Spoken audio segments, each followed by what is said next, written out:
Շնորհակալություն, պարոն վարչապետ,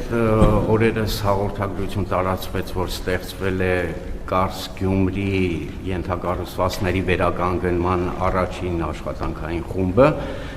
այս գործընթացը ինչ փուլում է, արդյոք կան ժամկետներ, թե ոչ, երկրորդ հարցս վերաբերում է ջրանջատումներին, կան բավականին բողոքներ, շատ բողոքներ այս առումով, Ֆրանսիայի նախագահի հետ ստորագրված փաստաթղթերից մեկն էլ վերաբերում է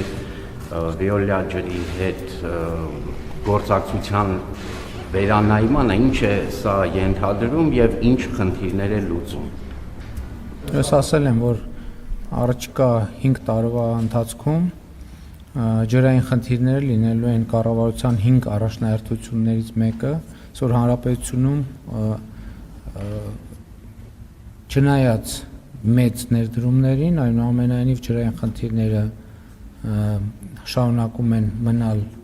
շատ հրատապ, մեր ենթակառուցվածքների մաշվածությանը ավելանում է նաև կլիմայի փոփոխությունը և մենք այս ուղղությամբ պետք է ակտիվ աշխատանքներ իրականացնենք, նախկին ասուլիսներից մեկի ժամանակ էլ ես ասել եմ, որ իմ կարծիքն այն է, որ մենք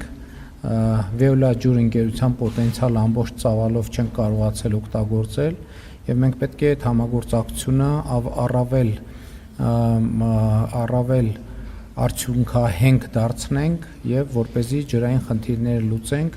այդ թվում առաջնահերթ կարգով ապահովելով Երևանի, Գյումրիի և Վանաձորի շուրջօրյա ջրամատակարարումը և իհարկե մյուս բնակավայրերում էլ այդ խնդիրը հերթով լուծելով, ինչպես նաև ոռոգման ջրի հասանելիությունը էականորեն բարձրացնելով և դա մեզ համար ռազմավարական ծրագիր է, ինչ վերաբերում է Կարս ախալքալակ երկաթուղուն, նախկինում էլ այդ թեմայով խոսել ենք, մենք աշխատում ենք այդ ուղղությամբ և այս պահին ժամկետների մասին խոսք դեռ չեմ կարող որևէ բան ասել, որովհետև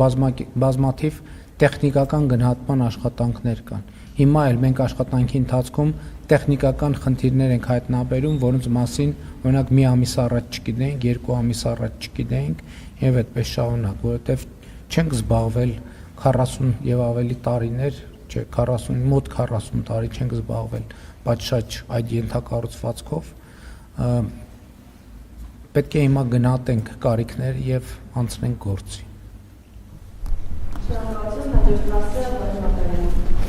Շնորհակալություն, քանի որ նախորդ բազրուցի ժամանակ ձեր գեղեցկուի խոսնակը հնարավորություն չտվեց ինձ հարց տալու, այսօր տեղը հանեմ, մի քանի կարճ հարց տամ, վերջին էլ ինչպես միշտ։ Նախ Մեդվեդևը ձեզ և Զելենսկուն, ըստ երևույթին, ձեզ և Զելենսկուն անվանել էր երկու անուղեղ ռուսաֆոբներ, եթե դա ձեր մասին ապա ինչպես կարծիքանք եք, ու չեք կարծում, որ Մակրոնի այցը իր բոլոր դրական նշանակությունները, որ նման մեծ մասշտաբի մարդիկ են եկել Հայաստան, ավելի շատ հանուն նախընտրական շրջանում ձեր ռեյտինգը բարձրացնելու էր և ընդդեմ Ռուսաստանի և կարող է դա քաղաքական առումով հետևանքներ թողնել։ Ռուսաստանի մասով մի քանի օր առաջ Ծիծեռ թագավորտում ձեր Սասունա Միքայելյան այսպիսի հայտարարություն արեց, որ Հայաստանը 30 տարի եղել է Ռուսաստանի կազմում և հիմա այս ընտրություններով մենք պետք է վերջնականապես դուրս գանք Ռուսաստանի կազմից, հետաքրքիր է դա դուք եք իրեն հուշել, թե ինքը սեփական ուժերով գլխի է ընկել, որ մենք անկախ պետություն լինելով Ռուսաստանի կազմում ենք եղել, եթե այդպես է, ինչի է մեր վալյուտան դրամը, ինչի մեր անձնագիրը կապույտ, այլ ոչ թե դեռևս կարմիր, ինչի մեր հիմնը Մատուշկա Զիմլինչի օրինակ, և դուք ոնց եք վերաբերում, օրինակ Պուտինը տեղեկ է, որ մենք իրենց կազմում ենք եղել այսքան տարի։ Մի կարճ հարց էլ, դուք անընդհատ էլի ռուսաֆոբության հետ մասով, անընդհատ Սամվել Կարապետյանին անվանում եք կալուգացի օլիգարխ։ Այդ մարդը միշտ Հայաստանում հայտնի եղել որպես Տաշիրի Սամվել ու գնացել թեկուզ այնտեղ հարստացել եկել այստեղ ներդրում արել իր համայնքը ինքը վերջերս ի դեպ այդ մասին խոսում էր, որ իր տարածաշրջանը հայտնի է դարձնել, դուք հատուկ այդտեղ շեշտում եք կալուգացի։ Դա հատուկ է կանում, որ այդպես ռուսականություն հաղորդեք, թե Ռուսաստանի հանդեպ սեր կա հատուկ կալուգայի հանդեպ։ Եվ վերջին հարցը էլի fake news-ին է վերաբերում։ Մի քանի օր առաջ էլի հենց իրենց թիմից Նարեկ Կարապետյանը ցույց էր տալիս, թե ինչպես է հանրային հեռուստաընկերությունը, որը իդեպ պետք է ծառայի հանրությանը, բայց շատերի կարծիքով նաև ձեր կնոջ ընկերուհու ենթադրաբար թեթև ձեռքով Լուսինե Բարսեղյանի ծառայում է ԿՊ-ին, fake news էր տարածել, որ ընդդիմադիրների վարչապետի տեխնացուն Ռոբերտ Քոչարյանն է։ Էլի ուզում եմ հասկանալ, դուք եք իրենց հուշում, որտեղ ձերոնք էլ են ձեր թիմակիցները այդպիսի հայտարարություններ անում, թե իրենք ինքնուրույն գլխի են ընկել, որ Քոչարյանն է։ Այդ մարդիկ մեռան ասելով, որ մենք մեր ձայները չենք տալու Քոչարյանին։ Էլ չեմ ասում, դուք էլ անդադ հայտարարում եք, որ Քոչարյանը անգամ շանս չունի խորհրդարան անցնելու, եթե շանս չունի խորհրդարան անցնելու, ո՞նց է իրենց վարչապետի տեխնացուն։ Մարդիկ ասում են չենք տալու, ախպեր ջան, չէ, էլի, նիետ, ավարտում եմ ելույթս։ Նիետ, ասում եմ, չենք տալու այդ մարդուն։ Հիմա դուք հատուկ ասում եք, որ Քոչարյանն է։ Հիմա հետաքրքիր է կներեք անկեղծությանից համար Քոչարյանն է ձեզ փող տվել, որ դուք իրեն անդադ տենց ռասկրուտ կանեք, իրենց պահեք քաղաքականության մեջ, թե դուք եք իրեն փող տվել, որ շարունակի այդ տարիքում մի անգամ պարտվելուց հետո էլի մնալ քաղաքականության մեջ եւ ինչպես ասում են, ձեր համար դառնա բոքսի տանձիկ, դուք էլ տենց անդադ հարվածեք, իրեն թիրախավորեք, իր միջոցով մեզ վախեցնեք, ու էլի սարքեք տենց թիրախ, որ ընդդիմության ձայները փոշիացնեք։ Իրոք հետաքրքիր է, վերջը չէ յավարտ է սա։ Ի վերջո, եթե մարդիկ ասում են, որ չեն տալու ձայն, դուք ինչու եք անդադ ասում, ասենք թե համապատասխան հասկացանք եղբայր ջան։ Ես այն հայտարարությունները, որ չեմ լսել կամ չեմ կարդացել, չեմ մեկնաբանում, ձեր նշած հայտարարությունները ինձ ծանոթ չեն, ինչ վերաբերվում է Տաշիրում արված ներդրումներին, ես կարծում եմ, որ ձեր նշած անձը Տաշիրում չի արել կառավարության արած վերջին տարիներին կառավարության արած ներդրումների նույնիսկ 10%-ը Տաշիրում եւ չէր էլ կարող անել, որովհետեւ չի կարող որևէ մեկը կառավարության համապատասխան ներդրումներ անել։ Մենք այնտեղ դպրոց են կառուցել, ճանապարհներ են կառուցել, սուբվենցիոն ծրագրեր են կառուցել եւ այդ ընդհանրապես տրամաբանությունը, որ ինչ որ անձ Եթե տանձինք, այսինքն Հայաստանում անձեր կան, տենց բդեշխային տրամաբանության ինչ որ տարածքներ կապում են, փորձում են կապել իրանց հետ։ Այդ անձինք ինչքան ներդրում են արել, 10 անգամ գողացել են։ Այդ թվում էլեկտրաէներգիայի հավելագրումներ անելու տրամաբանությամբ։ Ընդհանրապես դուրս եկեք այդ տրամաբանությունից։ Եթե Հայաստանում տենց անհատական ներդրումներով հնարավոր հարցեր լուծված լիներ, բայց կառուցում ենք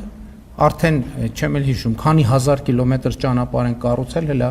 քանդված ճանապարհներ կան, բայց այդ որտեղից է ճանապարհները։ Բայց ներդրում են արել Հանրապետությունում 500 մանկապարտեզ են կառուցում։ 500 մանկապարտեզ։ Մեկը չի ասում, բայց երկիրը առանց 500 մանկապարտեզի ո՞նց է ապրել։ Բայց քան երեխա մնացել է փողոցները։ Դա հետո ինչ ազդեցություն է ունեցել սկսած կրիմինալ վիճակից շարունակած տնտեսական վիճակից։ Այդ մարդիկ ում բարեգործներ եք անվանում ներառյալ բանը, ներառյալ պատերազմի եռագլուխ կուսակցության առաջնորդներին։ Այդ մարդիկ ինչքան այսպես չակերտավոր բարեգործություն է, այդ բարեգործությունը ծխածածկույթ է եղել Հայաստանի Հանրապետությունից գողանալու համար։ Բայց որ կառավարության նիստը տեսակ ապօրինի գույքի բռնագանձման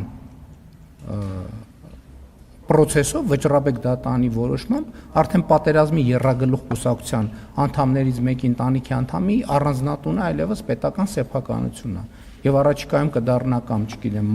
ծերերի խնամքի կենտրոն կամ որևէ այլ բան։ Այսինքն դուք ընդհանրապես այդ մարդիկ իրանց ունեցվածքով նույնիսկ չեն կարող համեմատվել այսօր Հայաստանի Հանրապետության կառավարության հետ։ Հարցը ավարտել եք դուք։ Ավարտել եք հարցը, ավարտեք ես կպատասխանեմ ձեր հարցը։ Ներդրումներ արել է չէ՞ Տաշինում մյուս տեղը։ Կալու կան չկա, որ հատուկ շեշտում են կալու կան, ինչ որ վատ բան է, վատ քաղաքը, շատ եք սիրուն դրանց։ Ինչա՞ դուք խոսել եք։ Ավարտել եք հարցը, համոզված եք։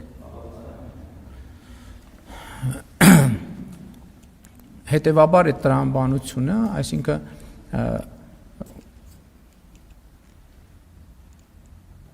ես ընդհանրապես ոչ միայն դեմ եմ, այլև թույլ չեմ տա, որ Հայաստանի որևէ տարածքի անուն կապվի որևէ անձի հետ, որովհետև այդ մարդիկ այդ տարածքի հետ կապ չունի, այդ տարածքը իրանց համար գողության, հանցավոր գործունեության բդեշխային հարաբերություններ հաստատելու տարածք է եւ որտեղ ազատությունը չի մտել, այդ ազատությունը մտնելու է։ Հատիկ ձեռներից առնելու ենք բոլոր գույքերը։ Բայց այդքան ներդրում ենք արել եմ ասում 500 մանկապարտեզ էտում համար ենք կառուցում։ Բայց այդ բարեգործները բանից սկսած, եկեղեցուց սկսած բանով կալուգացի եւ ոչ միայն կալուգացի օլիգարխներ, բայց այդքան բարեգործություն են։ Բայց 500 մանկապարտեզը որտեղ են կառուցում։ Բան արեք, բողոքի ակցիաներ թող անեն, մարդիկ ասեն 500 մանկապարտեզին չեք կառուցում։ Պետական բյուջեի փողերը անիմաստ ծախսում եք, 300 դպրոցին չեք կառուցում, պետական, բայց չէ որ մեր բաները հաստագլուխ եւ հաստավիս բարեգործները այսքան բարեգործություն են արել, դուք ինչի համար եք պետական միջոց, այդքան ճանապարհին չեք կառուցում, այդքան ջրագիծին չեք կառուցում, այդքան լուսավորությունին չեք կառուցում։ Բա մեր բարեգործները այսքան բարեգործություն են արել։ Թոշակներին չեք բարձրացնում, մեր բարեգործները մեզ բրինձ են բաժանում։ Այսինքն դուս եկեք այդ տրամ, ովքեր են այդ մարդիկ ընդհանրապես։ Ովքեր են այդ մարդիկ։ Այդ մարդիկ իրաց կոռուպցիոն հովանավորները չլնեին, այսօր միջին վիճակագրական, միջին խավի ներկայացուցիչ կամ կլնեին կամ չէին լինի։ Ինչ վերաբերվում է կալուգային, մարդը որտեղ գործունեություն է ծավալել եւ իր հիմնական գոյություն ունի տնտեսության մեջ հետաքրքրությունների հիմնական կենտրոն։ Այդ մարդու հետաքրքրությունների կենտրոնը Հայաստանի Հանրապետության տարածքից դուրս է։ Եվ դա հանրահայտ փաստ է։ Ինչ վերաբերում է Ռոբերտ Քոչարյանին, ձեր նշած մարդը ընդհանրապես ոչ падգամավորի տեխնացուի է, ոչ վարչապետի, ինքը չի կարող լինել տեխնացու։ Չի կարող լինել տեխնացու։ Այսինքն այդ մարդը պատահական անցորդ է, որը հայտարարում է, որ ինքը ինչի տեխնացու է։ Ասենք այն մյուսները, ովքեր կենտրոնական դրական հանձնաժողովում գրանցված են որպես падգամավորի տեխնացու, իրանք վարչապետի տեխնացու կարա ցանկացած մեկը լինի, որովհետև վարչապետի տեխնացուի համար պարտադիր է падգամավորի տեխնացուին առաջադրվող վավերապայմանները։ Եթե որևէ մեկը չի կարող լինել падգամավորի տեխնացու, ինքը չի կարող լինել նաև վարչապետի տեխնացու։ Այսինքն դուք մի կողմից ասում եք ինչ եք, Ռոբերտ Քոչարյանի անունը տալիս չէ, որ ինքը ասեցին ձայները չեն տալու եւ այլն եւ այլն, այդ ձեր նշած մարդը ընդհանրապես կապ չունի, ոչ վարչապետի տեխնացու է, ոչ падգամավորի, չի կարող լինել, սահմանադրությունը արգելում է այդ մարդուն լինել վարչապետի տեխնացու եւ падգամավորի տեխնացու։ Այսինքն fake news-ից պրծանք, հիմա էլ fake տեխնացուների ձեռն ենք ընկնելու։ Այդ մարդը fake տեխնացու է, fake տեխնացու։ Այսինքն ինքը հիբրիդային fake տեխնացու է։ Ինչպես հիբրիդային լուրեր են տարածում Հայաստանի Հանրապետությունում, հիմա էլ հիբրիդային fake տեխնացու են բերել Հայաստանի Հանրապետությունում բանանելու համար, օգտագործելու համար։ Չի կարող լինել։ Ուրեմն աշխարհը կեսից կիսվի, ձեր նշած անձը խորհրդանական ընտրություններից հետո առաջին նիստի օրվա դրությամբ պետքա նշանակված լինի վարչապետ։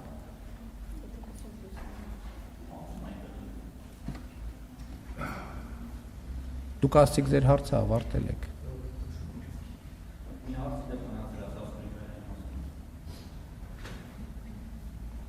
Ինչքան հարց ունեք տվեք, ես բոլորին միանգամից պատասխանեմ։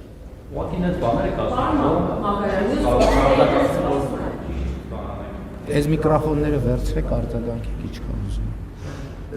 Չէ, վերցրեք, մի կաշկանդրեք, վերցրեք։ Ես ձեր հարցի դուք լսում եք ես ինչ եմ ասում։ Լսում եք ինչ եմ ասում ես։ Ես հայերենով կարակ ուղիղ եթերը ուղիղ եթերից չէ, կարակ հետակ լսեք։ Ասի այն հայտարարությունները, որ ես անձամբ չեմ լսել, չեմ մեկնաբանում։ Ծանոթ չեմ ես այդ հայտարարությանը, որովհետև չգիտեմ դա այդ ձեր ասած մարդկանց հայտարարությունն է, թե ձեզ են ասել կամ ձեր հայտարարությունն է, ձեր հեղինակած հայտարարությունն է։ Ես ասում եմ այն հայտարարությունները, որ ես անձամբ չեմ կարդացել կամ չեմ լսել, չեմ մեկնաբանում, դա սկզբունք է։ Պարզ է։ Ես ձեր հարցին ֆիքսեցիք, որ պատասխանել եմ ես այդ